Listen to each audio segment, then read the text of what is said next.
When Samuel Blackwood, a ruined furniture maker with nothing left to his name, gives his last coins to a desperate widow and her 5 starving children, he discovers a purpose beyond his grief.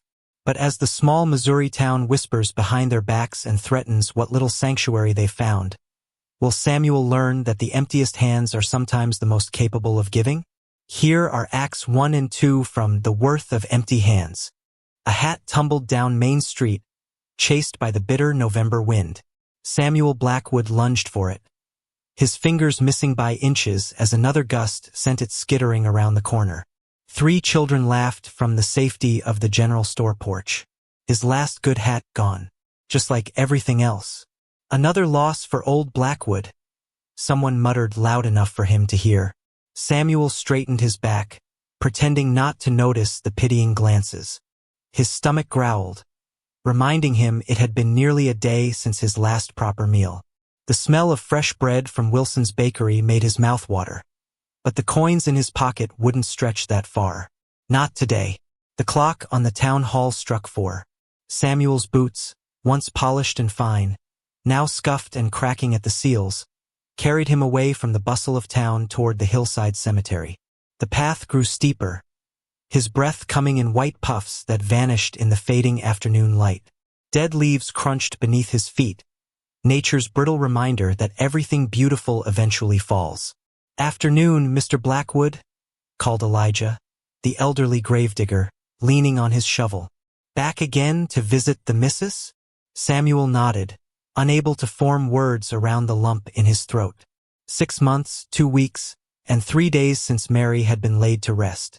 The fever had taken her so quickly there hadn't even been time to say a proper goodbye. "Weather's turning," Elijah warned, glancing at the darkening sky. "Storm coming, sure as anything." "Won't stay long," Samuel promised, though these days he had nowhere particular to be. Elijah's eyes dropped to Samuel's thin frame. "My Martha made extra stew tonight. You'd be welcome at our table." The kindness nearly broke him. Samuel shook his head. "Thank you, but I'm fine. Really." The lie tasted bitter on his tongue. Mary's grave sat beneath the spreading branches of an oak tree. Samuel knelt beside the headstone, brushing away fallen leaves from the marble surface. His fingers traced her name, the dates carved below telling the brief story of her 42 years. "Hello, my dear," he whispered. "I've had an interesting day." Talking to her grave had become his routine, the only time he allowed his carefully constructed mask to slip. Here, with only the dead as witnesses, Samuel Blackwood could be honest about how badly he was failing. "I tried at Johnson's Mill today. They're not hiring." He sighed, watching his breath ghost away. "Neither is the livery stable or the railroad office." From his pocket, Samuel withdrew a crumpled paper. The red stamp across its face couldn't be more clear.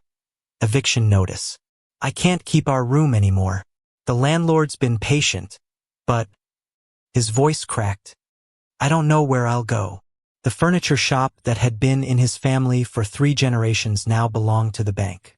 Samuel had tried to save it after Mary fell ill, selling their house and most of their belongings to pay for doctors who, in the end, could do nothing. The debts had mounted, the customers had dwindled, and finally the bank had taken everything. "I never thought it would come to this," he admitted, running a hand through his graying hair. "Your father always said I wasn't good enough for you." Seems he was right. A fat raindrop splashed against the headstone, then another. The storm Elijah predicted was moving in fast. "I should go," Samuel said, struggling to his feet. His knees ached from the cold ground. At 46, he felt twice his age. As he turned to leave, something caught his eye. A small blue flower, somehow still blooming despite the frost that had killed everything else. Samuel carefully plucked it and placed it at the base of Mary's headstone. "Remember that picnic by Porter's Creek? All those blue flowers?" He smiled at the memory. "You made me a crown of them. Said I looked like a woodland king." Thunder rumbled in the distance. "I miss you," he whispered, "every minute of every day." The rain began to fall in earnest as Samuel made his way back down the hill. By the time he reached Main Street, his coat was soaked through, water streaming from the brim of his old hat. The shops were closing, lanterns being extinguished one by one. Samuel paused outside his former furniture shop. Through the windows, he could see the new owner, Albert Conway, directing workers as they rearranged the display. The sign above the door no longer read, Blackwood Fine Furnishings. Now it declared Conway's Superior Furniture. Conway looked up, catching Samuel watching. His face twisted with smug satisfaction as he deliberately turned his back. The humiliation burned hotter than any fever. Conway had been trying to buy the Blackwood shop for years. Now he had it, along with all the custom furniture designs that had made the Blackwood name respected throughout the county. Samuel forced himself to walk away. No good would come from confrontation. He had more pressing concerns, like where he would sleep once the landlord locked him out tomorrow. The rain pounded harder as he trudged toward his rented room above Miller's feed store. Water seeped through his boots, his socks squishing with each step. A dog barked somewhere in the distance, the sound mournful and lonely. Samuel! Samuel Blackwood!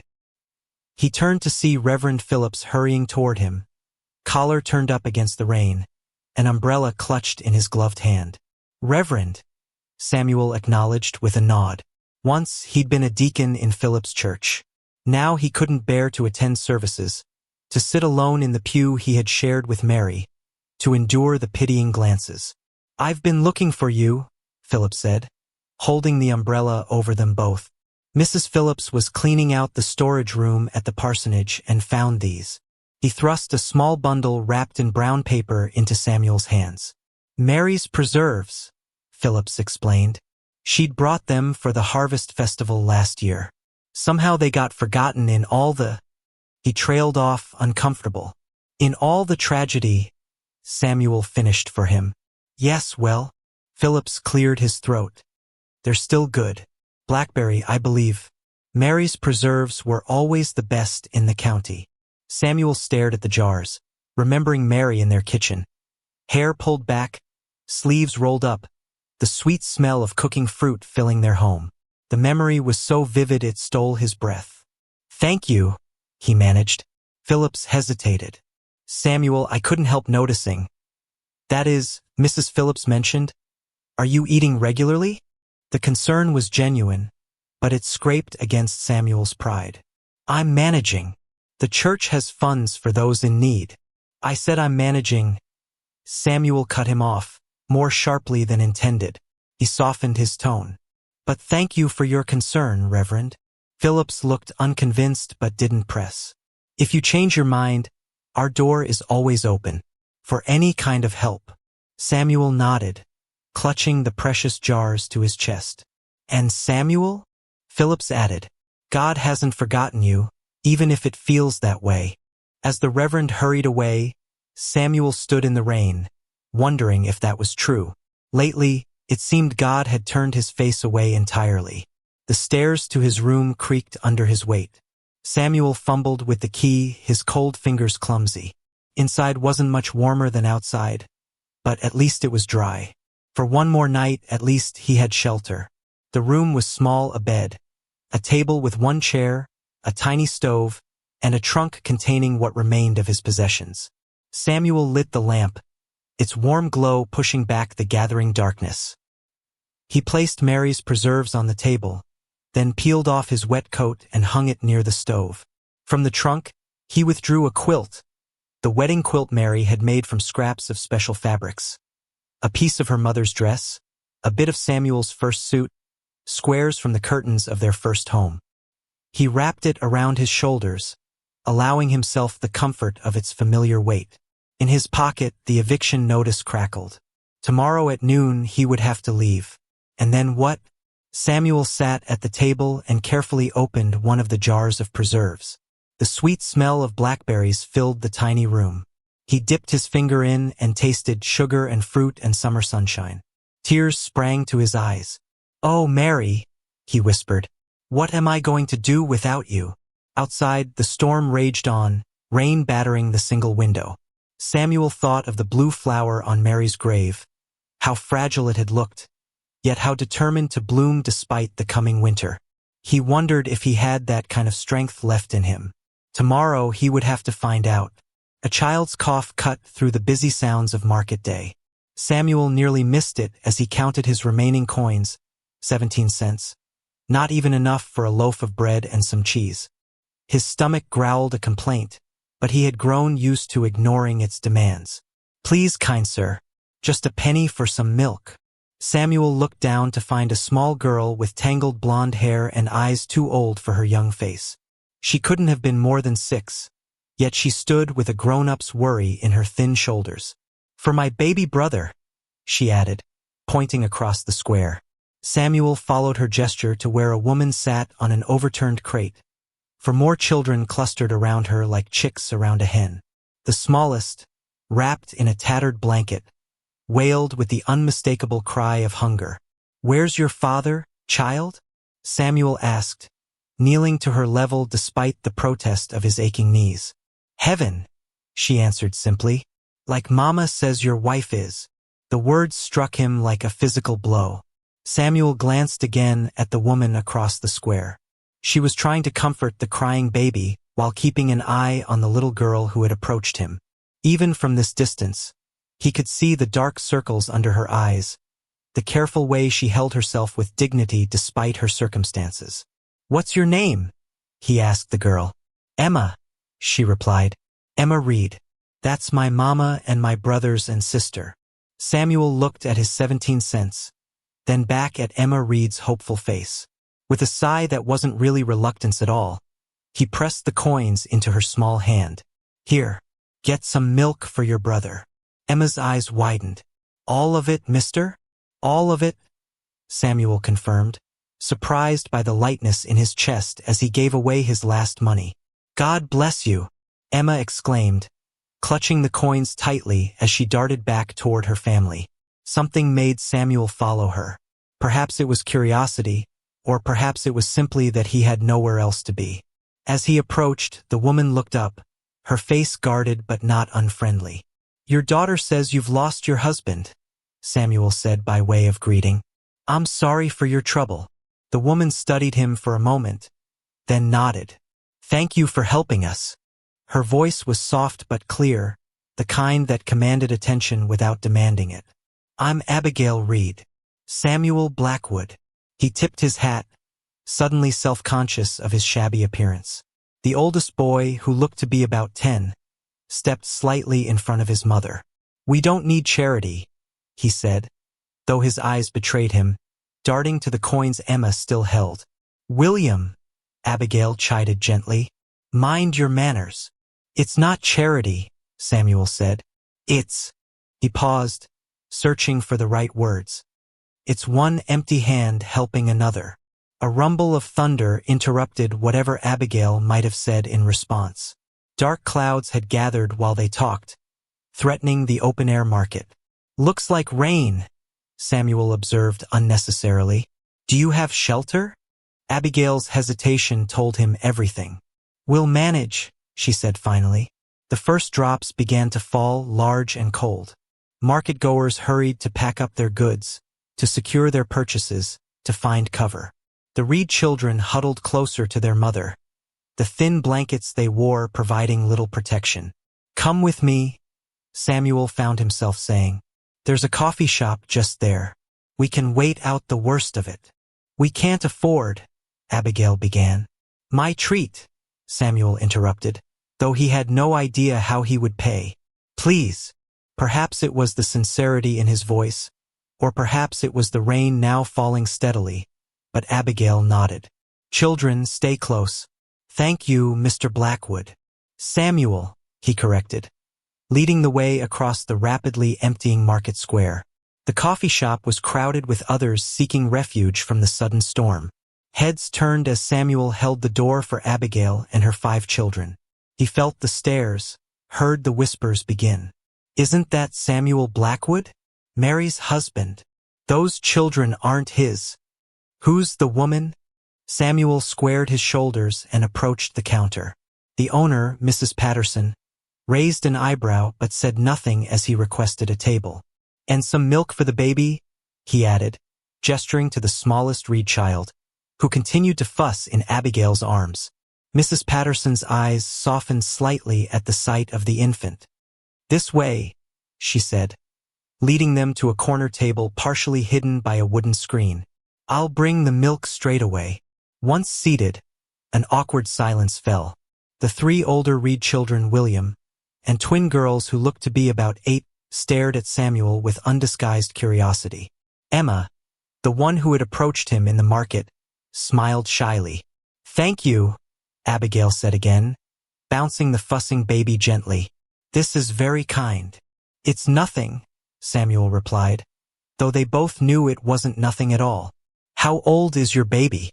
"Jacob is 10 months, Abigail answered, her face softening as she looked at her youngest. "The twins, Martha and Mary, are 8. Emma is 6, and William is 10. Samuel couldn't help his smile at the coincidence.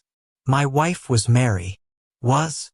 Abigail asked, then immediately looked apologetic. "I'm sorry, that's not my business." "She died 6 months ago," Samuel said simply. "Fever." Abigail nodded, understanding in her eyes. "James, my husband, died of pneumonia 2 months past. We were traveling east looking for work after losing our farm." Mrs. Patterson arrived with a small pitcher of milk and some cups. She placed them on the table, then hesitated. "Will you be ordering anything else, Mr. Blackwood?" Samuel's mind raced. He had given his last coins to Emma. "Just the milk for now, thank you." Mrs. Patterson's lips thinned. "This isn't a charity house, you understand. I can't have people taking up tables without purchasing." Before Samuel could respond, Abigail reached into her worn boot and withdrew a small coin. "A cup of coffee, please, for us to share." Mrs. Patterson took the coin with a sniff and departed. Samuel stared at Abigail, who was carefully pouring milk for baby Jacob. "You didn't have to do that," he said quietly. "One empty hand helping another," she replied, echoing his earlier words. "Besides, I've been saving that penny for an emergency. And this qualifies?" A rare smile touched her lips. "A chance to sit somewhere warm and dry? Absolutely." Samuel found himself smiling back, the first genuine smile he'd felt in months. It surprised him, like finding a forgotten treasure in a dusty corner. Jacob gulped the milk eagerly, his cries subsiding. The older children remained quiet, watching the other customers with wide eyes. Through the window, they could see the rain had become a downpour, turning the dirt streets to mud. "Where are you staying?" Samuel asked, keeping his voice low. Abigail hesitated, her eyes on her children.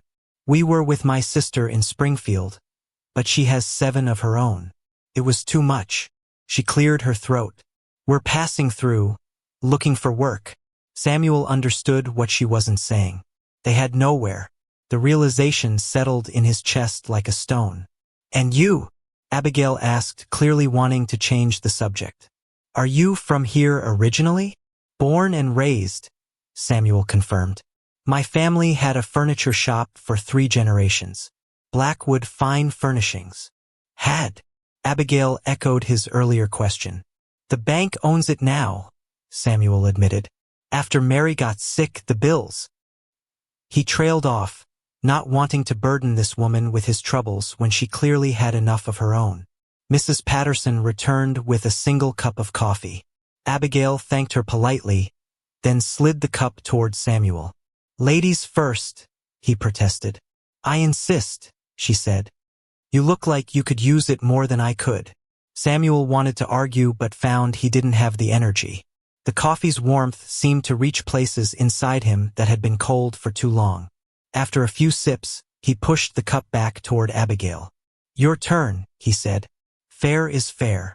As Abigail sipped the coffee, Emma leaned against her mother's side, eyes heavy with sleepiness.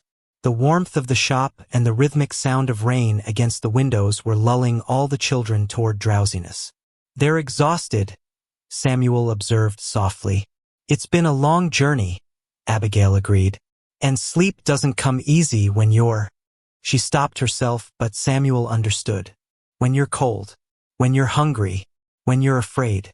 "There's a rooming house on Cedar Street," he suggested. Mrs. Winslow is fair with her prices. We couldn't impose. It's not an imposition if you pay, Samuel pointed out. And surely in a town this size, there must be work for a capable woman and a strong boy like William. At the mention of his name, William sat up straighter. I can work, he declared.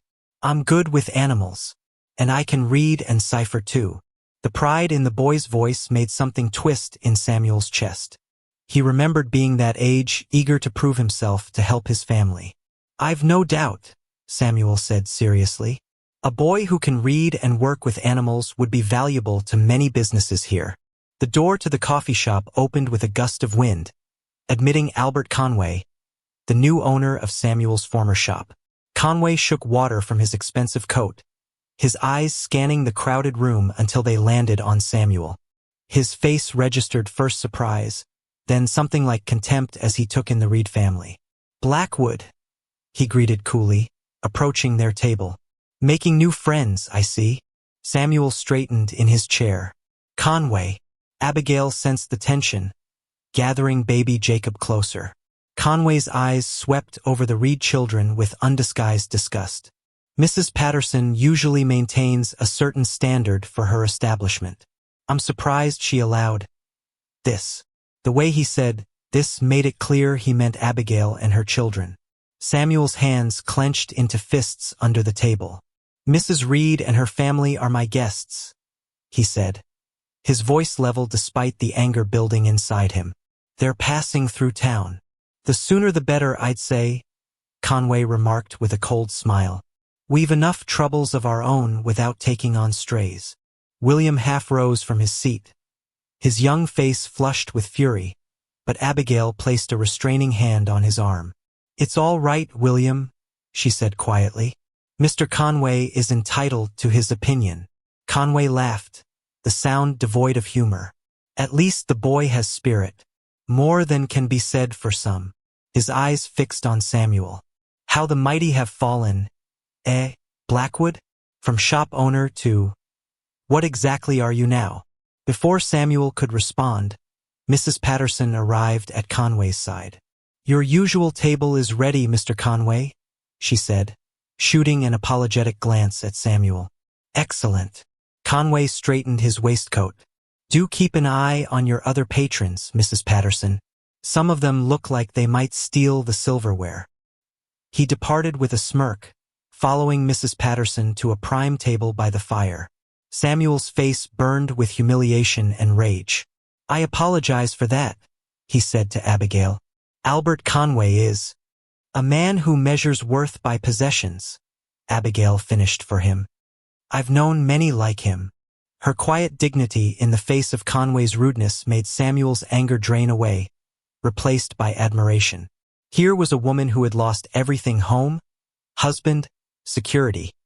Yet she held her head high and protected her children's pride. Outside, the rain showed no signs of letting up. Through the window, they could see the streets had become small rivers of mud. Emma had fallen asleep against her mother's side, and even William's eyes were growing heavy. We should go, Abigail said, though Samuel could tell she had no idea where they would go. We've imposed enough. Where will you go in this weather? Samuel asked, keeping his voice low. Abigail didn't answer, which was answer enough. Samuel made a decision then, one that would change everything though he couldn't know it yet. I have a room, he said. It's small but dry. Just for tonight, until the storm passes. We couldn't. Please, Samuel interrupted. He struggled to explain the need he felt to help this family, but the words wouldn't come. Finally, he simply said, Please let me do this. Abigail studied his face for a long moment, weighing his sincerity against her children's needs. Just for tonight, she agreed finally. And we'll find a way to repay you. There's nothing to repay. Samuel stood, feeling strangely light despite giving away his last money and now offering his only shelter. Let's go before it gets any worse out there. As they prepared to brave the storm, Samuel caught Conway watching them from his table by the fire, a calculating look in his eyes. Something about that look sent a chill down Samuel's spine that had nothing to do with the weather. What would tomorrow bring? Samuel had no idea. For the first time in months, that uncertainty felt like possibility rather than despair. Mama, is this man our new papa? Emma's innocent question hung in the cramped room like smoke. The rain beat against the single window as 7 souls tried to find space where there was barely enough for one.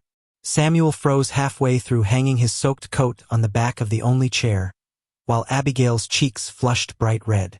"No, Emma," she answered quickly.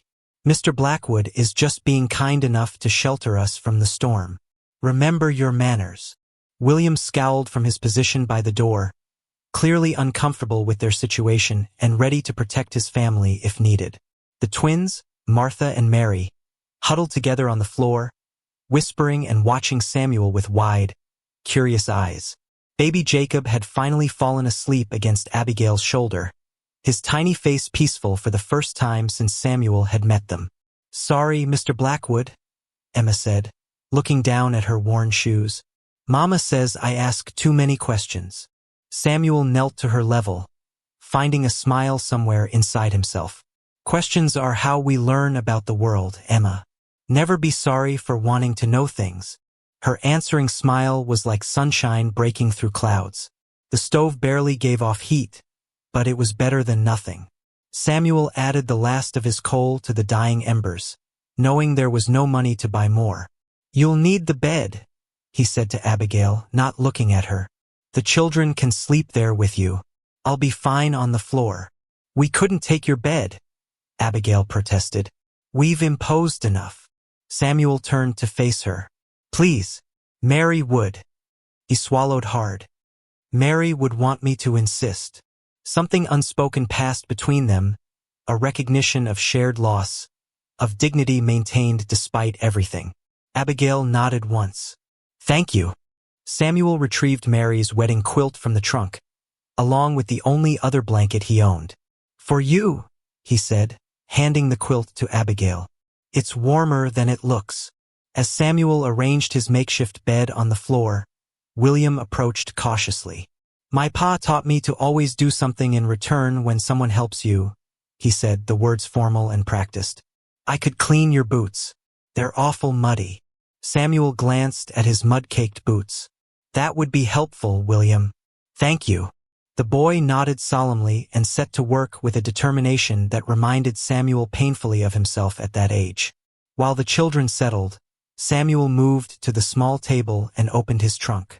From a hidden compartment in the bottom, he pulled out a leather pouch. William noticed, his keen eyes missing nothing. "What's that?" Samuel hesitated before answering. "Something I've been saving. For an emergency." Inside the pouch was a gold pocket watch, his father's. The last valuable thing he owned besides Mary's wedding ring. He'd been unable to part with it, even when selling everything else to pay Mary's medical bills. "Tomorrow I'll see about finding you all proper lodging," Samuel said to Abigail. "There's a vacant cottage behind the church. Maybe Reverend Phillips." He trailed off as a sharp knock rattled the door. Everyone froze. "Blackwood." The landlord's voice boomed through the thin wood. "Open up." Samuel gestured for silence, then opened the door just wide enough to step into the hallway, closing it quickly behind him. Mr. Miller, his landlord, stood with arms crossed, face pinched with disapproval. "I saw you bring them in," he said without preamble. "A woman and children. That wasn't our arrangement." "They needed shelter from the storm," Samuel explained. "Just for tonight." Miller shook his head. "It's not just that. Conway came to see me." He lowered his voice. "Says they're beggars. Disease carriers, maybe. Says you're harboring them against town ordinances." Samuel's jaw tightened. "They're a respectable family down on their luck. The woman's husband died recently. They're looking for work, not handouts." "Doesn't matter to me what they're looking for," Miller replied. "What matters is Conway threatened to call the sheriff if I don't handle the situation. And since you're being evicted tomorrow anyway, you're putting us out? Tonight? In this weather?" Samuel couldn't keep the disbelief from his voice. Miller at least had the decency to look uncomfortable. "Dawn. You have until dawn. Then I want you," and them gone. After Miller left, Samuel stood in the hallway, mind racing. Where could they go? What could he do with no money, no prospects, and 6 people relying on him? When he re-entered the room, 6 pairs of eyes turned to him expectantly. He forced a smile he didn't feel. "Everything's fine," he lied, avoiding Abigail's searching gaze. "Just a misunderstanding." But later, when the children had fallen asleep at the twins and Emma curled on the bed with Abigail and baby Jacob, William on a pallet beside them, Abigail whispered across the darkness. What did he really want? Samuel sighed. No point hiding the truth. We need to leave at dawn, Conway complained. Abigail was silent for so long Samuel thought she might have fallen asleep. Finally, she spoke, her voice barely audible. There's something I need to tell you, about why we're really here. Samuel raised himself on one elbow, watching her silhouette in the dim light from the banked stove. James, my husband, wasn't just a farmer, Abigail said, the words coming slowly, carefully chosen. He worked for the Pinkerton Detective Agency. His last assignment brought him here to your town. Samuel frowned, confused. Here? Why? He was investigating bank fraud. Someone forging loan documents, taking advantage of farmers and small business owners. She paused. People like you, Samuel. People who lost everything. A cold feeling spread through Samuel's chest. Conway, he breathed. Abigail nodded, though he could barely see it in the darkness. James found evidence, but before he could report it, he got sick. So sick, so quickly. Her voice caught. On his deathbed, he made me promise to finish what he started. To bring the papers to the regional office in St. Louis. Do you have them? The papers? Yes. Her voice dropped even lower. Hidden in Jacob's blanket. Conway must suspect something. He's been following us since Springfield. Samuel's mind spun with the implications. If Conway was guilty of bank fraud, it would explain how he'd acquired so many businesses so quickly, including Samuel's shop. That's why we're here, Abigail continued. I needed to see the man who took your business, to confirm it was the same man James described. Samuel thought of Conway's calculating look in the coffee shop, the speed with which he'd complained to Miller. We need to leave town, he said urgently. Tonight. Where can we go? Abigail asked, and for the first time, Samuel heard real fear in her voice. Samuel's hand closed around the pouch containing his father's watch. I have a plan, he said. But first I need to know something. Do you trust me? In the darkness, Abigail's hand found his. Her fingers were cold but steady. Yes, she said simply. I do. And in that moment, everything changed. Dawn broke gray and miserable over the sleeping town. No one noticed the 6 figures slipping out the back door of Miller's feed store, hurrying toward the livery stable at the edge of town. The streets were empty, shops still closed, only chimney smoke signaling that anyone was awake at this early hour. Samuel led the way, carrying baby Jacob to give Abigail's arms a rest. William walked beside him, shoulders squared with responsibility beyond his years. The twins followed, each holding one of Emma's hands to keep her moving forward. Are we playing a game? Emma whispered. Why must we be so quiet? Yes, a game, Samuel replied, putting a finger to his lips. The quietest ones win. Emma nodded solemnly and pressed her lips together. The livery stable loomed ahead, its wide doors still closed against the morning chill. Samuel's stomach knotted with what he was about to do, but he saw no other choice. Conway would be looking for them, perhaps already had men watching the roads out of town. Wait here, he whispered, handing Jacob back to Abigail. The baby stirred but didn't wake. Samuel approached the stable alone, relief flooding him when he saw a light in the small office window. Hank Porter was already up, as Samuel had hoped. The old man never slept past 5, a habit from decades of caring for horses. Morning, Hank, Samuel called softly as he entered. Hank looked up from his ledger, surprise crossing his weathered face. Samuel? What brings you here at this hour? Samuel pulled out his father's gold watch, placing it deliberately on the desk between them. Hank's eyes widened. Your father's watch? You swore you'd never sell it. Things change, Samuel said simply. I need a wagon. And 2 horses. Hank picked up the watch, turning it over in his gnarled hands. This is worth more than that. I'm also buying your silence, Samuel said, lowering his voice. Until noon. Understanding dawned in the old man's eyes. He'd known Samuel since boyhood, had taught him to ride. Running from something? Toward something, Samuel corrected. A chance. Hank studied him for a long moment, then nodded once. Take the covered wagon. And the matched grays. They're steady and strong. He pocketed the watch. I won't miss them till afternoon at the earliest. Thank you. The words felt inadequate for what Hank was risking. Your father was a good man, Hank said. Helped me when no one else would. Consider this repayment. He hesitated, then added, Where will you go? Better you don't know, Samuel replied. Safer that way. 10 minutes later, they were loaded into the wagon, the Reed children wide-eyed with excitement at this unexpected adventure. Samuel helped Abigail up to the seat beside him, noticing the careful way she tucked Jacob's blanket, with its hidden documents, around the sleeping baby. St. Louis? She asked quietly. Samuel shook his head. Not directly. Conway will expect that. We'll head south first, then east. Longer, but safer. As they pulled away from the stable, Samuel couldn't help looking back at the town that had been his home for all his 46 years. The place where he'd been born, married, built a business, lost everything. Ahead lay uncertainty, danger, an unknown future. Yet somehow he felt more alive than he had in months. They took the south road, the one less traveled, moving at a steady pace that wouldn't attract attention. The rain had stopped during the night, but the roads were muddy, making progress slow. No one spoke much at first, all of them watching behind for any sign of pursuit. It was Emma who finally broke the tension. I'm hungry, she announced. Blood dripped from Samuel's knuckles onto the rough-hewn floorboards.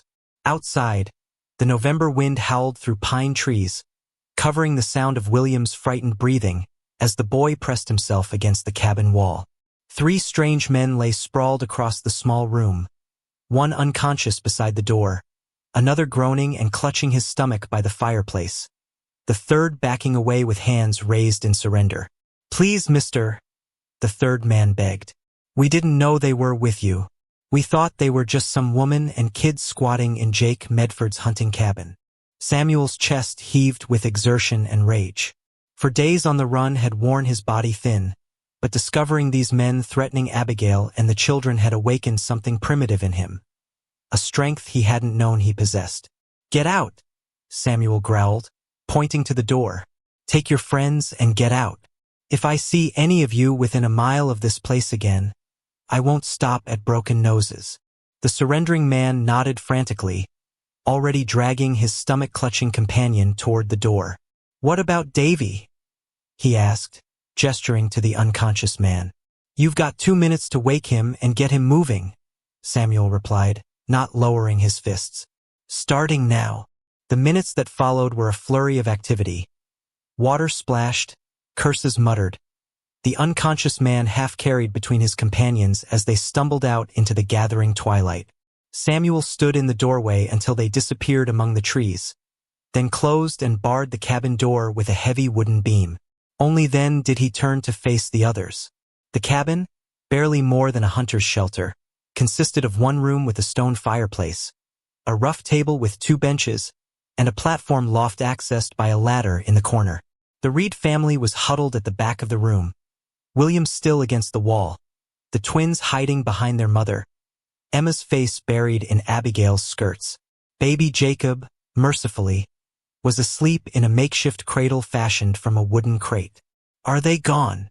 William asked, his voice higher than usual, betraying his fear despite his obvious effort to seem brave. Samuel nodded, suddenly aware of the throbbing pain in his right hand. They won't be back. Abigail moved forward with quick, purposeful steps.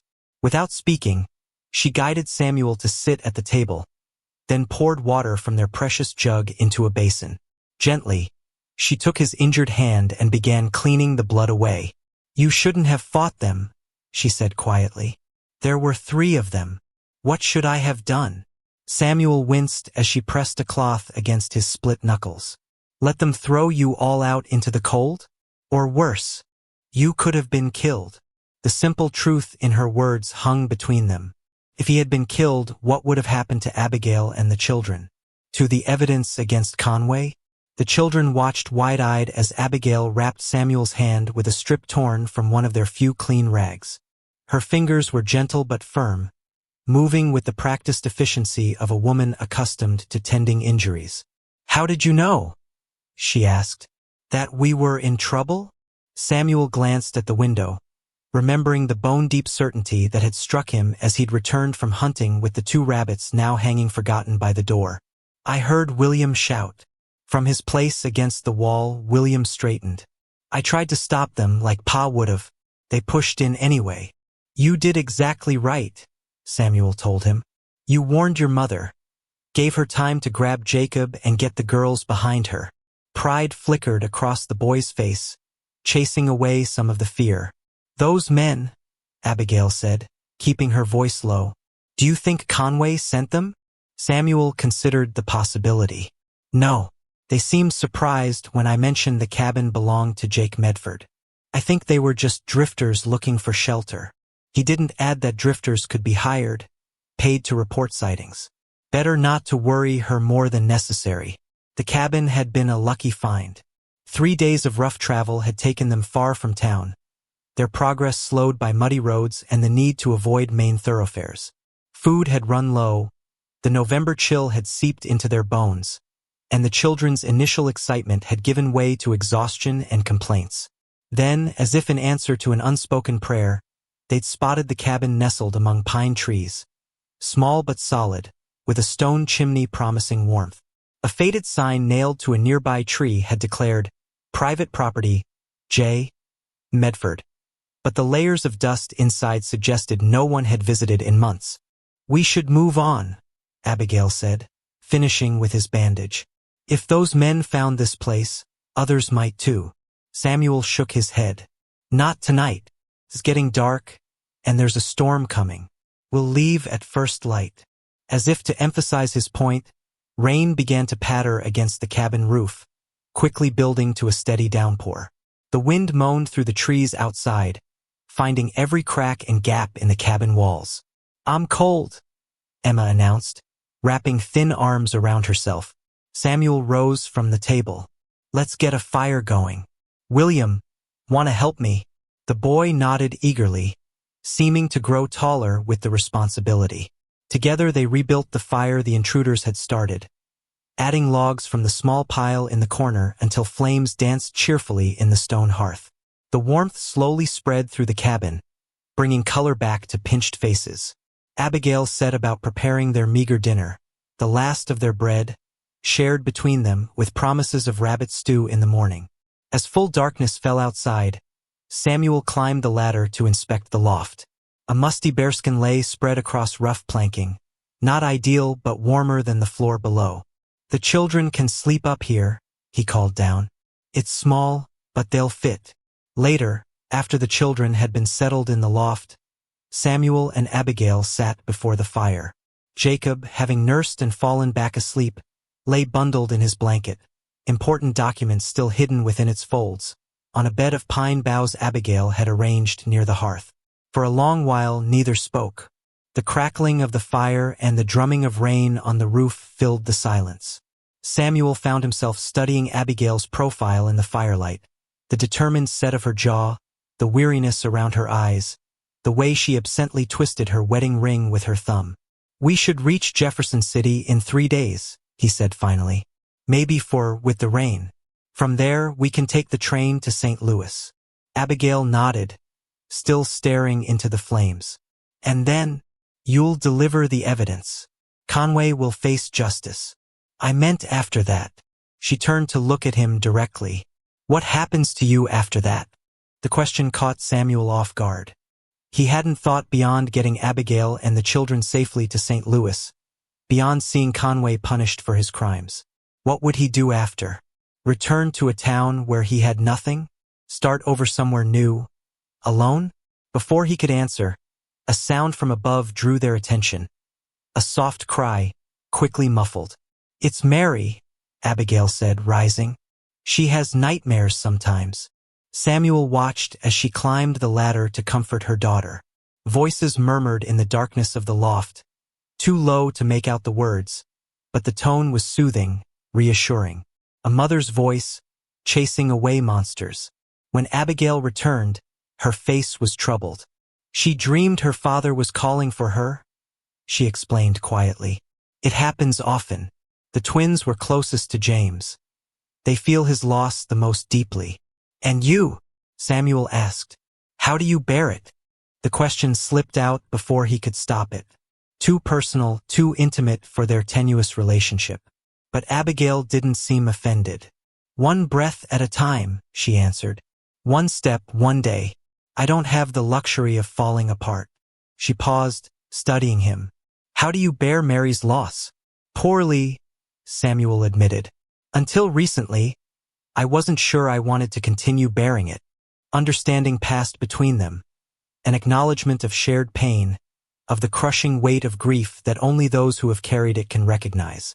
"When James died," Abigail said slowly, "I was angry, not just sad, furious. At God, at the doctors who couldn't save him, at James himself for leaving me with 5 children and no home." She drew a shaky breath. "Some days I'm still angry, but then William will say something just like his father would, or Jacob will smile, and I remember that parts of James live on. That helps, somehow." Samuel thought of Mary's preserves, of her quilt. Small pieces of her, preserved.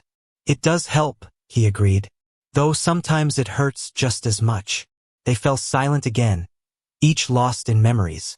Outside, the storm intensified, wind driving rain against the windows. A leak developed in one corner of the roof, water dripping steadily into a pot. Abigail positioned to catch it. "We should try to sleep," Samuel said finally. "Tomorrow will be difficult with the mud." Abigail nodded but made no move to rise. "Samuel," she began hesitantly, "I need to ask, why are you doing this? Why risk everything for people you barely know?" It was the question he'd been asking himself for days. Why had he given his last coins to Emma? Why had he invited them to his room? Why was he now fleeing across the state with them, pursued by a man who wouldn't hesitate to destroy them all? "When Mary died," he said slowly, "something in me died too. Not just love or happiness. Purpose. I had no reason to keep going." He stared into the fire, searching for words. "Then Emma asked for help, and for the first time in months I felt necessary. As if what I did mattered." "It matters," Abigail said softly. "You've saved us, more than once." Samuel shook his head. "No, you've saved me." A log shifted in the fireplace, sending sparks up the chimney. In the sudden flare of light, Samuel saw tears glistening in Abigail's eyes, though none fell. "We should sleep," she repeated, rising from her place by the fire. "I'll take the first watch." "There's no need.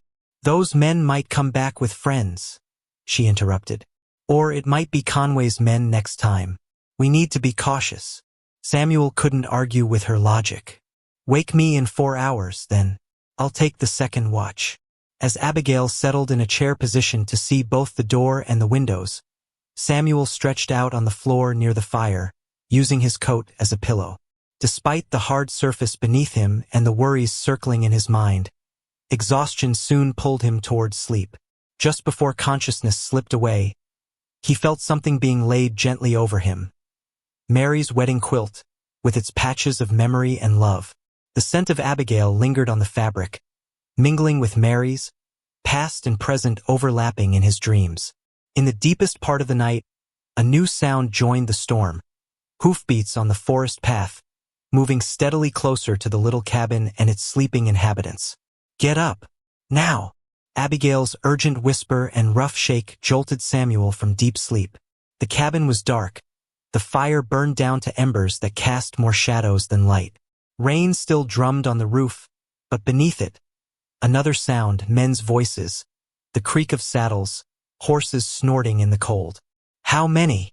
Samuel asked, instantly alert as he scrambled to his feet. "4, maybe 5, Abigail replied, already moving toward the ladder. "They're coming up the path." Samuel grabbed her arm, stopping her.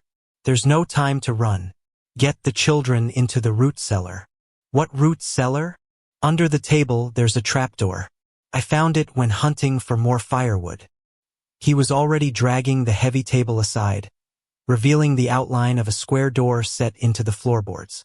"It's small, but you'll all fit if you stay quiet." Lantern light flickered through the windows as the riders drew closer. Samuel could hear the jingle of bridles, the low murmur of men discussing their approach. "What about you?" Abigail demanded, even as she knelt to lift the trapdoor. Musty air wafted up from the darkness below. "I'll deal with them," Samuel said grimly. "Quickly now, get the children." While Abigail hurried to wake the older children and bring them down from the loft, Samuel gathered their belongings, working fast to erase evidence of the family's presence. He had just enough time to stuff their packs into the cellar and help Emma down the crude ladder when a heavy knock rattled the cabin door. "Open up in there." Samuel froze, recognizing the voice instantly. "Albert Conway."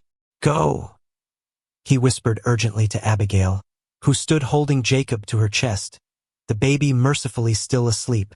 "Stay absolutely silent, no matter what you hear. Don't come out until I tell you it's safe." "Samuel, remember what's at stake," he cut her off. "Those documents must reach St. Louis." Something passed between them, fear, determination, something else without a name. Then Abigail pressed Mary's wedding ring into Samuel's palm.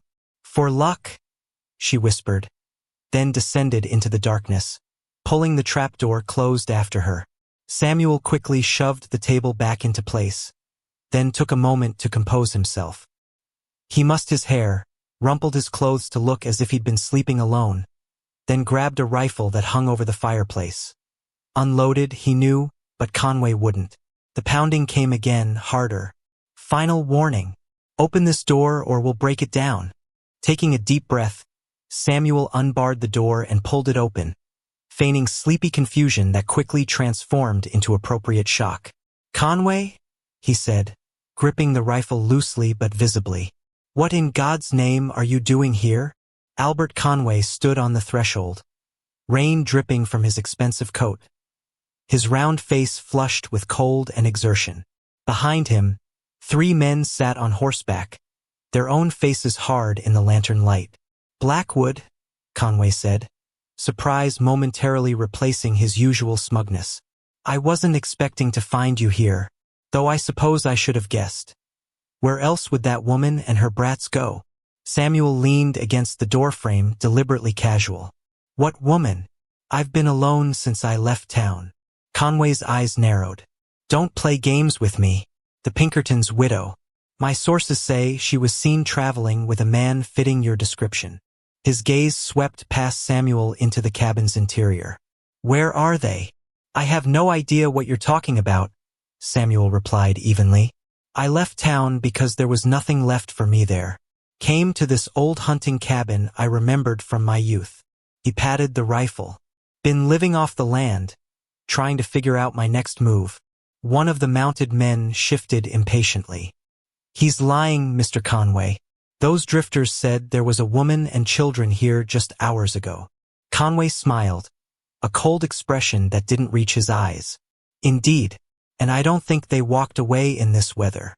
He stepped forward, forcing Samuel to give ground or risk a confrontation too soon. "Let's have a look around, shall we?" "I'd rather you didn't," Samuel said, raising the rifle slightly.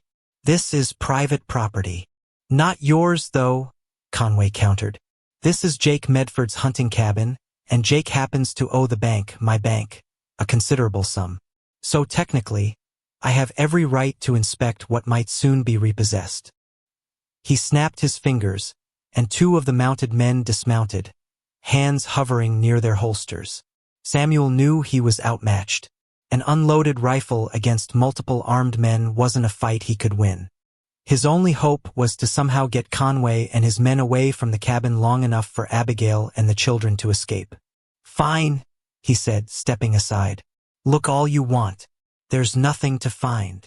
Conway entered, followed by his men. They moved around the small cabin, checking the corners, looking up at the loft. Samuel held his breath when one man approached the table, but the trapdoor was well hidden beneath the heavy piece of furniture. "See," Samuel said. "Just me. Now if you've satisfied your curiosity, I'd appreciate it if you'd leave. Some of us need to sleep." Conway ignored him, walking slowly around the cabin's perimeter. "I've been wondering, Blackwood, why you left town so suddenly, and with such interesting companions." He ran a finger along a shelf, inspecting the dust. "But then I remembered, you were on the board of the bank before your unfortunate financial troubles. You would have had access to loan records, correspondence." Samuel kept his expression neutral, though inwardly he cursed. Conway was fishing, but dangerously close to the truth. "I haven't set foot in that bank since they foreclosed on my shop," he said. "And I still don't know what woman you're talking about." Conway stopped his circuit of the room directly in front of Samuel. Despite being shorter by several inches, he managed to look down his nose with contempt. "James Reed," Conway said softly. "Does that name mean anything to you?" Samuel frowned, feigning confusion. "Should it?" "James Reed was a Pinkerton detective who came to our town earlier this year, asking questions about the bank. Unfortunate that he died so suddenly of pneumonia." Conway's smile was reptilian. "More unfortunate that his widow seems to think she should continue his work." "Sounds like a problem for you," Samuel said carelessly. "Nothing to do with me," one of the men called from the loft. "Nothing up here, Mr. Conway. Just dust." Conway's eyes never left Samuel's face. "Check outside. The stable, the outhouse. They can't have gone far in this weather." As two men clomped back out into the rain, Conway moved to warm his hands by the embers of the fire. "You know, Blackwood, I always thought you were cleverer than this. Throwing away your life for strangers." He shook his head. "What would Mary think?" The mention of Mary's name in Conway's mouth sent a surge of rage through Samuel. He tightened his grip on the rifle, knuckles whitening. "Don't speak her name," he said, voice low and dangerous. Conway smiled, knowing he'd struck a nerve.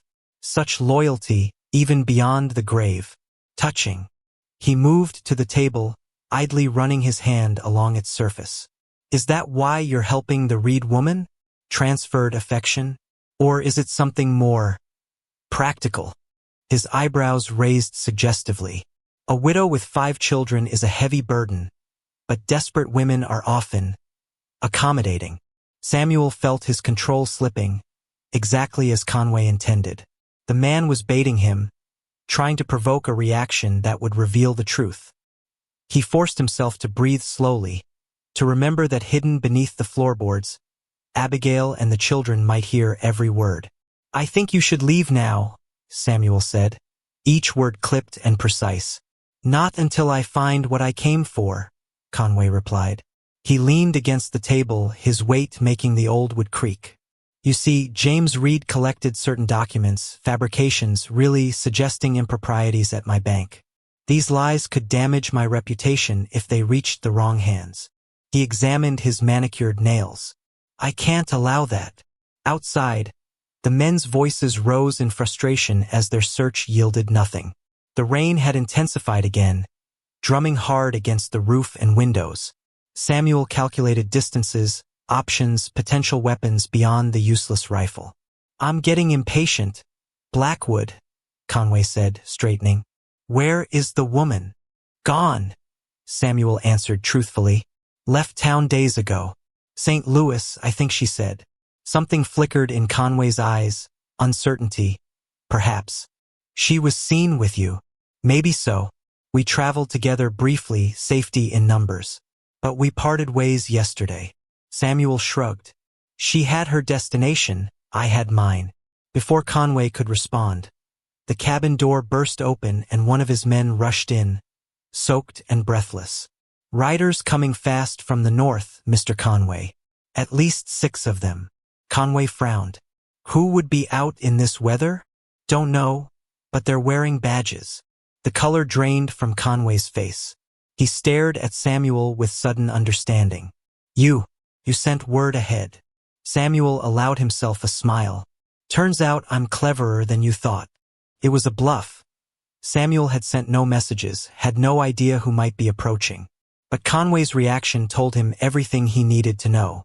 The banker was afraid of legal authorities finding him here, away from his town and his web of influence. We need to go, Conway snapped to his men.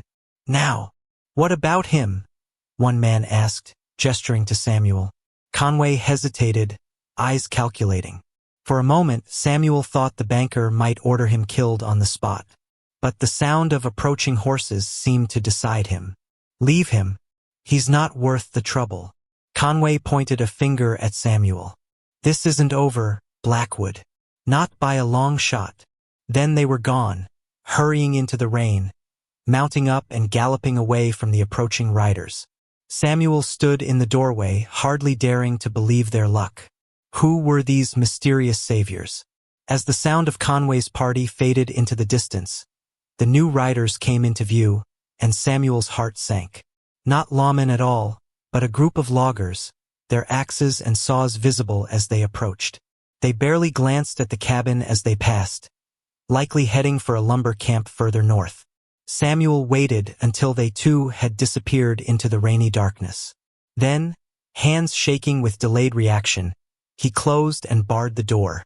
Abigail, he called softly, hurrying to move the table. It's safe now. They're gone.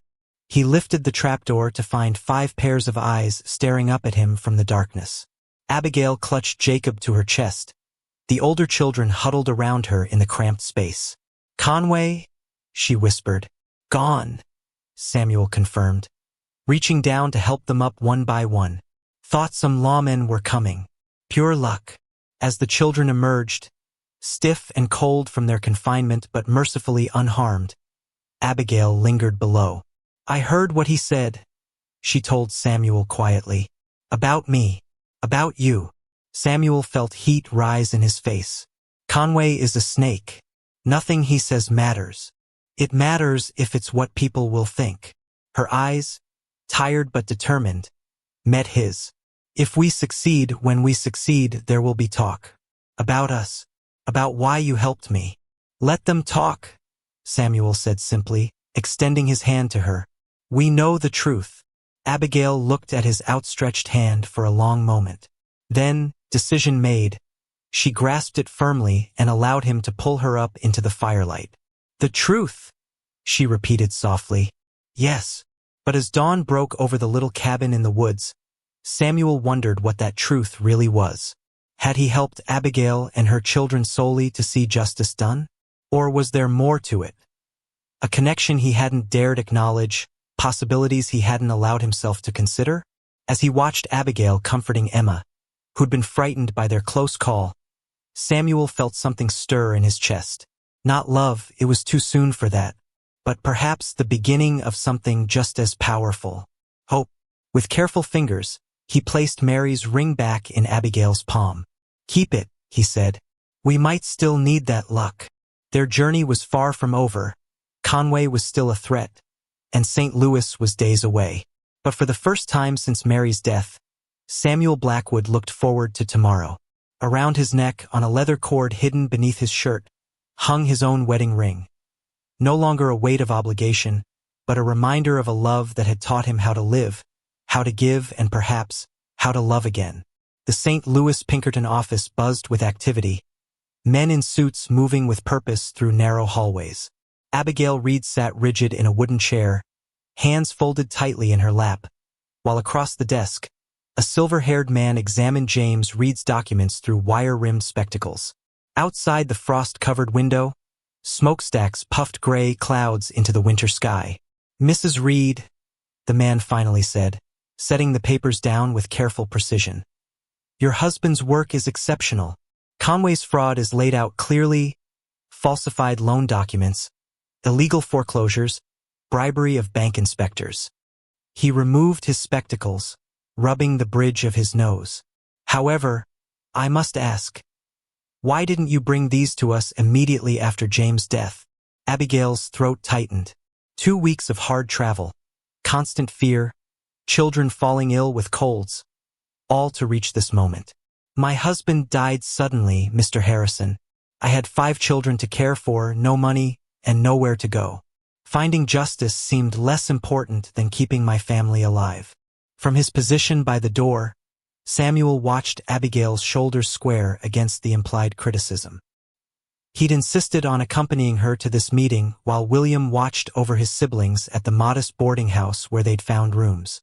3 days in St. Louis had allowed them all to rest, to eat properly, to wash away the dirt of their journey, but the future remained uncertain. And what changed your mind? Harrison continued, tapping the documents. Abigail's eyes briefly met Samuel's before returning to the Pinkerton agent. I realized James didn't die of natural causes. Harrison's eyebrows shot up. You believe he was murdered? The fever came on too suddenly, progressed too quickly? Abigail explained, her voice steady despite the awful words. The local doctor seemed nervous, uncomfortable. He refused to look me in the eye when he pronounced James dead. That's merely suspicion, Harrison pointed out, not evidence. My husband was healthy one day and burning with fever the next, the morning after he told me he'd gathered enough evidence against Conway. Abigail countered. Evidence that could send the man to prison. James had planned to travel to your office that very week. Harrison frowned, considering. Poisoning would explain it. It would indeed, said a new voice from the doorway. They all turned to see a tall, lean man leaning against the doorframe. His clothes were plain but well kept, his eyes sharp beneath the brim of his hat. Daniels, Harrison said by way of greeting. This is James Reed's widow. The newcomer, Daniels, nodded to Abigail, then handed Harrison a telegram. This arrived from Sheriff Taylor in Jefferson City. They arrested one of Conway's men trying to bribe a train conductor for information about our friends here. He gestured toward Abigail and Samuel. Harrison scanned the telegram, his expression hardening. The man confessed that Conway ordered James Reed's medicine tampered with. He looked up at Abigail, genuine regret in his eyes. I'm sorry, Mrs. Reed. You were right. Samuel moved to stand behind Abigail's chair, close enough that she could feel his presence but not so close as to appear improper. Her back was ramrod straight, her face a careful mask, but he could see the slight trembling of her hands. What happens now? Samuel asked. Harrison and Daniels exchanged glances. We'll dispatch agents to arrest Conway immediately, Harrison said. These documents, combined with the confession, should ensure he spends the rest of his life in prison. And restitution? Samuel pressed. Conway's victims deserve compensation, including Mrs. Reed, whose husband he murdered, and the business owners he defrauded. Including me, he didn't add. The courts will determine that, Harrison replied cautiously. Daniels leaned forward. However, the Pinkerton agency takes care of its own. James Reed died in service. He slid an envelope across the desk to Abigail. This is an advance on his pension. It should help you establish a new home.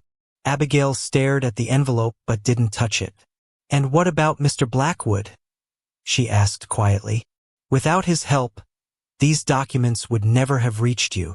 Harrison studied Samuel with new interest. Yes, we've heard about your assistance, Mr. Blackwood. Most commendable.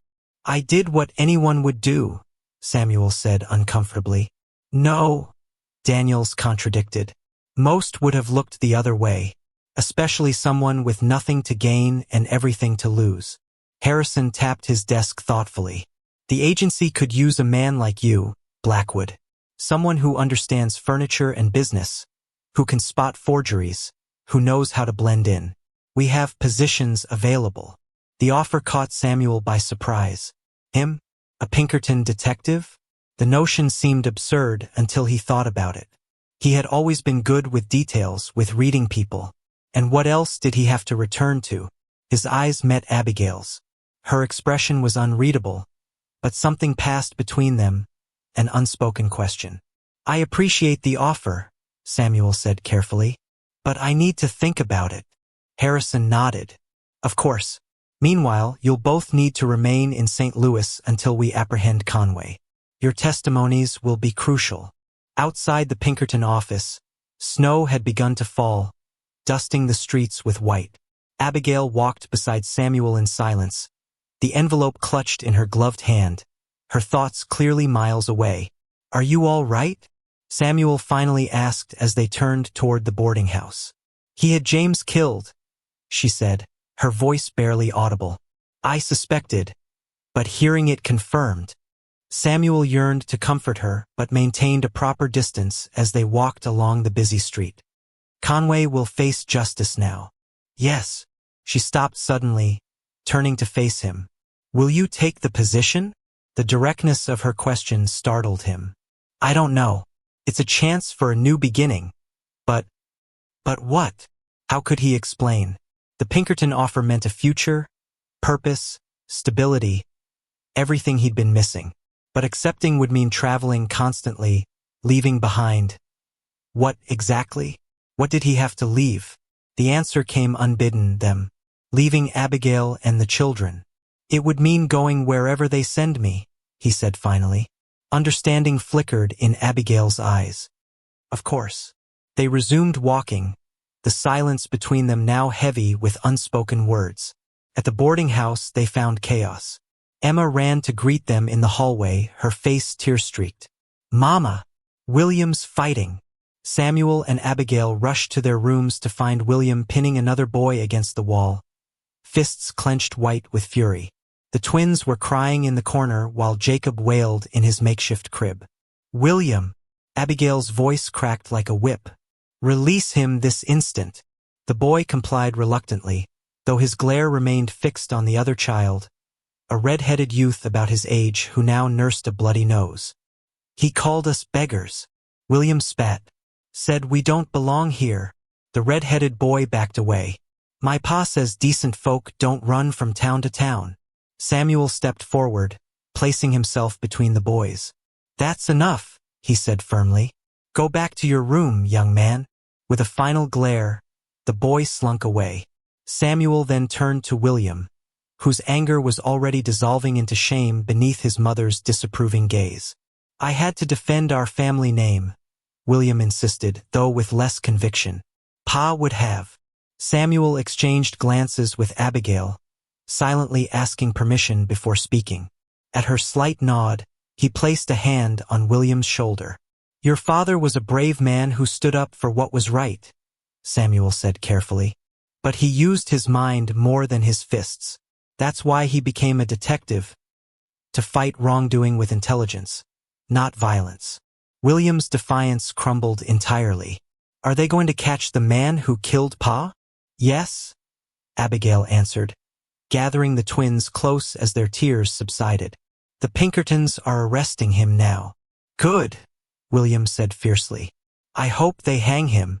Samuel and Abigail shared another look, one of concern. The boy's anger was understandable but worrying in its intensity. Later, after the children had been calmed and fed, Samuel and Abigail stood in the hallway between their separate rooms. The boarding house had grown quiet, most residents already asleep. "I'm worried about William," Abigail confessed. "All this anger. It's not like him." "He's grieving," Samuel said, "and he's trying to be the man of the family. He's 10 years old. He shouldn't have to be a man yet." "No, he shouldn't," Samuel agreed. He hesitated, then added, "Abigail, about the Pinkerton offer." She cut him off gently. "You should accept it. It's a good opportunity." "That's not." "We'll be fine," she continued, not meeting his eyes. "With James' pension, I can find a place for us. Perhaps back in Springfield, near my sister." "Is that what you want?" Samuel asked, trying to read her expression in the dim hallway light. Abigail's smile didn't reach her eyes. "What I want doesn't matter. What matters is doing what's best for my children." "And what would that be?"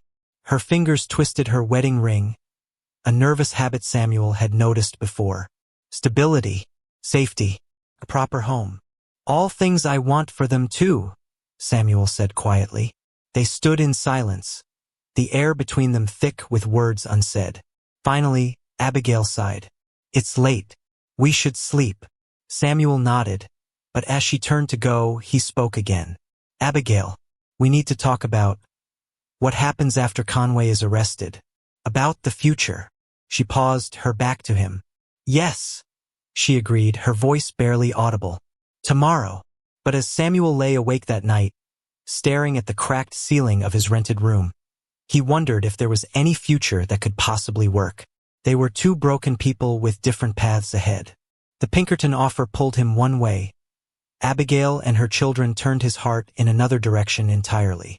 By morning, he would need to decide. And so would she. Pink lights spilled across the train station platform, painting the fresh snow with rosy hues. Steam billowed from the waiting locomotive, mingling with the breath of passengers huddled against the January cold. Among them stood Samuel Blackwood, a battered suitcase at his feet, hat pulled low against the frigid wind. You don't have to leave today, Harrison said, checking his pocket watch for the third time in 5 minutes. Conway's trial doesn't begin for another week. Samuel shook his head. Better this way. My testimony is recorded. There's nothing more I can do here, except say goodbye properly, Harrison observed, glancing meaningfully down the platform. Following his gaze, Samuel saw them, Abigail and the children, hurrying through the morning crowd. His heart stumbled in his chest even as his face remained carefully neutral. You told them, he said, not bothering to hide his annoyance. Harrison shrugged unapologetically. Mrs. Reed asked where you'd gone. I couldn't lie to a detective's widow. Before Samuel could respond, Emma broke free from her mother's grasp and raced toward him, oblivious to proper station decorum. Mr. Blackwood, she cried, skidding to a stop before him. You can't go. You promised to teach me checkers. Samuel knelt to her level, his practiced words of farewell dissolving at the distress in her small face. I did promise that, didn't I? You promised lots of things, William added, arriving with the rest of his family. The boy's expression was guarded, betrayal and understanding warring in his eyes. All aboard, called the conductor. Eastbound train departing in 5 minutes. Harrison cleared his throat. I'll leave you to your goodbyes. With a tip of his hat to Abigail, he retreated to a discreet distance. Samuel stood, facing the family that had somehow become so important to him in such a short time. The twins clung to their mother's skirts, watching him with solemn eyes. Baby Jacob, bundled against the cold, slept peacefully in Abigail's arms. Why didn't you tell us you were leaving? Abigail asked quietly. She wore a new bonnet purchased with the first of James' pension money, but her eyes held the same mixture of strength and vulnerability that had drawn Samuel to her from the beginning. I left a letter, he answered lamely. A letter. Abigail's voice was flat. After everything we've been through together. Samuel glanced at the waiting train, then back at the family before him. How could he explain? That he'd spent the night wrestling with impossible choices? That watching Abigail and her children settle into their new life, with their Pinkerton pension and their plans to return to Springfield, had convinced him he had no place in their future? The Chicago office needed immediate help with a forgery case, he said instead. Harrison recommended me. So you've accepted the position, Abigail noted. Yes. William stepped forward suddenly. Will you catch bad men like the one who killed my pa? Samuel met the boy's intense gaze. I'll try, William. Good. William thrust out his hand formally. Then I guess it's all right that you're going. Samuel shook the offered hand, his throat tight with emotion he dared not show. Take care of your mother and the little ones. I will. The boy straightened his shoulders. I'm the man of the family now. William Reed, Abigail scolded gently. You are a boy who needs to enjoy being a boy. We've discussed this. Samuel hid a smile at the exchange. In the 2 weeks since reaching St. Louis, he'd watched Abigail blossom from a desperate, exhausted refugee into a confident woman with plans for her family's future. The shadows of grief still lingered in her eyes, but a new determination had taken root. "Final call for eastbound passengers," the conductor shouted. "You should go," Abigail said, her voice carefully neutral. Samuel nodded, picking up his suitcase. But as he turned toward the train, Emma flung her arms around his legs. "Please don't leave, Mr. Blackwood," she begged, tears spilling down her cheeks. "Who will make us laugh? Who will carry Jacob when he gets fussy? Who will help Mama when she looks sad?" "Emma," Abigail chided, embarrassment coloring her cheeks. "That's enough." But the child's words had frozen Samuel in place. Who indeed? The question echoed in his mind, forcing him to confront the truth he'd been avoiding. Over the past weeks, as they'd waited for Conway's arrest and the subsequent legal proceedings, Samuel had found himself becoming increasingly entangled in the Reed family's daily life. He'd helped William with his sums, told bedtime stories to the twins, rocked Jacob to sleep when Abigail was exhausted. Small domestic moments that had begun to heal something broken inside him. And then there was Abigail herself. Their conversations in the evenings, after the children were asleep. The way her rare laugh transformed her face. The quiet strength she showed, day after day. The growing awareness between them that neither dared acknowledge. "Sir," the conductor approached, impatient. "Are you boarding or not?" Samuel looked at the train, then back at the family watching him with varying expressions of sadness and resignation. The Pinkerton position offered purpose, a chance to use his skills to rebuild his life. Chicago awaited, with its busy streets and anonymous crowds where no one knew his failures. But Springfield offered something else entirely. "No," Samuel heard himself say. "I'm not boarding." The conductor shrugged. "Suit yourself." He turned away, signaling to the engineer. Samuel set his suitcase down as the train began to pull away from the station. The look of confusion on Abigail's face mirrored his own internal state. "I don't understand," she said. "The position in Chicago isn't what I want," Samuel finished for her. Hope flickered briefly in her eyes before caution reasserted itself. "What do you want, Samuel?" The question hung between them, laden with possibilities and pitfalls. Emma had stopped crying and now watched the adults with unabashed curiosity. Even the twins sensed something important happening. Their small faces turned up attentively. Samuel took a deep breath. "I want to go to Springfield."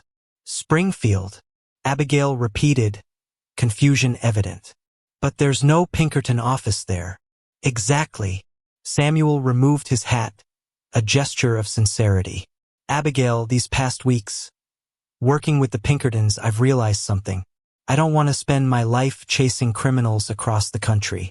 I want to build something lasting." Understanding dawned slowly in her eyes. "What are you saying?" "I'm saying I'd like to come to Springfield. Open a furniture shop. A proper one, not just repairs. Use the skills my father taught me." He hesitated, then added softly, "If you and the children would welcome a neighbor." "A neighbor?" Abigail repeated, something unreadable in her expression. "For now," Samuel clarified. Until we both know if there might be more." The station had grown quiet, the morning train now just a smudge of smoke in the distance. Snow began to fall again, delicate flakes landing on Abigail's bonnet and catching in her eyelashes. "Samuel," she began, then stopped, seeming to gather her thoughts. "We barely know each other." "I know," he acknowledged, "and I know it's too soon for either of us.